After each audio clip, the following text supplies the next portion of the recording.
Halo dan selamat datang di HRD Forum TV. Saya Aurelia, dan pada kesempatan kali ini, kita akan membahas sebuah topik yang sangat penting dalam manajemen sumber daya manusia, yaitu analisis beban kerja. Jika Anda seorang pemilik bisnis, manajer HR, atau profesional di bidang sumber daya manusia, pastikan Anda menyimak pembahasan ini sampai selesai, karena informasi ini akan sangat bermanfaat bagi perusahaan Anda. Selanjutnya acara akan dipandu oleh Miss Rani Kartika dan HRD Forum TV, juga mengundang narasumber yang kompeten, yang nanti akan diperkenalkan oleh pemandu acara. Silakan Miss Rani Kartika. Terima kasih Miss Aurelia. Halo dan selamat datang di HRD Forum TV. Saya Rani Kartika, dan hari ini kita akan membahas sebuah topik yang sangat penting dalam dunia manajemen sumber daya manusia, yaitu analisis beban kerja. Untuk membahas topik ini lebih dalam, telah hadir bersama kita seorang pakar di bidang human capital dari HRD Forum, Ibu Kamela Damayanti. Beliau telah berpengalaman selama lebih dari 20 tahun dalam melakukan analisis beban kerja di berbagai perusahaan. Selamat datang, Ibu Kamela. Terima kasih, Bu Rani. Senang sekali bisa berbagi wawasan di HRD Forum TV. Bu Kamela, bisa dijelaskan kepada pemirsa HRD Forum TV apa yang dimaksud dengan analisis beban kerja? Tentu, analisis beban kerja adalah proses evaluasi terhadap jumlah dan jenis pekerjaan yang dilakukan oleh seorang karyawan dalam kurun waktu tertentu. Tujuan utama dari analisis ini adalah untuk memastikan bahwa tugas yang diberikan sesuai dengan kapasitas dan kemampuan karyawan, sehingga dapat meningkatkan efisiensi dan produktivitas kerja. Bu Kamela, mengapa analisis beban kerja menjadi hal yang penting bagi perusahaan? Analisis beban kerja sangat penting karena membantu perusahaan mengalokasikan tenaga kerja secara optimal. Tanpa analisis yang tepat, perusahaan bisa menghadapi masalah seperti kelebihan beban kerja yang dapat menyebabkan stres karyawan, atau sebaliknya, pemborosan sumber daya akibat kurangnya pemanfaatan tenaga kerja. Dengan analisis ini, perusahaan dapat menyeimbangkan beban kerja dan meningkatkan efektivitas operasional. Selanjutnya, apa saja manfaat utama yang bisa diperoleh dari analisis beban kerja ini? Ada banyak manfaat yang bisa didapatkan, antara lain, pertama, meningkatkan efisiensi kerja dengan menyesuaikan beban kerja dengan kapasitas karyawan. Kedua, mengurangi risiko kelelahan karyawan dengan memastikan workload yang seimbang. Ketiga, meningkatkan produktivitas dan kinerja perusahaan. Keempat, memudahkan perencanaan tenaga kerja dengan mengetahui jumlah SDM yang dibutuhkan.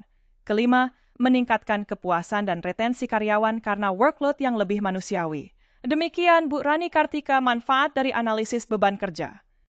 Bu Kamela, setelah melakukan analisis beban kerja, apa saja output atau hasil yang diperoleh perusahaan?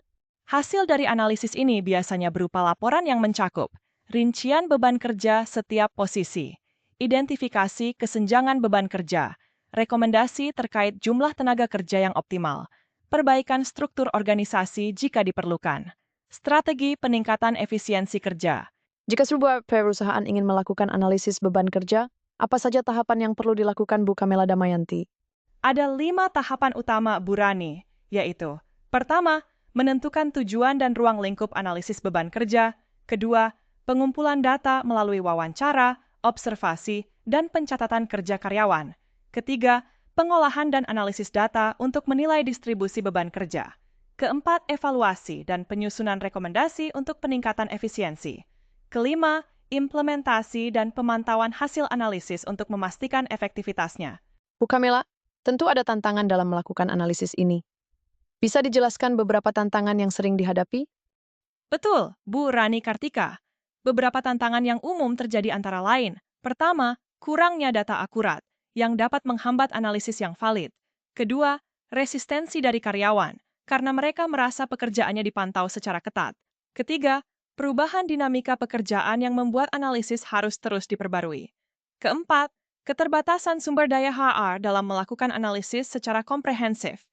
Itu tantangan umum yang wajib kita perhatikan dalam melakukan analisis beban kerja. Dengan adanya tantangan tadi, apakah peran HR consultant sangat diperlukan dalam proses ini, Bu Kamela? Sangat diperlukan. HR consultant memiliki keahlian dan metode yang lebih sistematis dalam melakukan analisis ini. Mereka juga dapat memberikan solusi berbasis data dan best practice yang sesuai dengan kebutuhan perusahaan. Dengan kehadiran HR consultant, proses analisis bisa lebih akurat dan implementatif. Bu Kamela Damayanti, HRD Forum sebagai HR Consultant, apakah siap membantu perusahaan-perusahaan di Indonesia dalam melakukan analisis beban kerja? Tentu saja, HRD Forum telah berpengalaman sejak tahun 2004 dalam membantu berbagai perusahaan di seluruh Indonesia.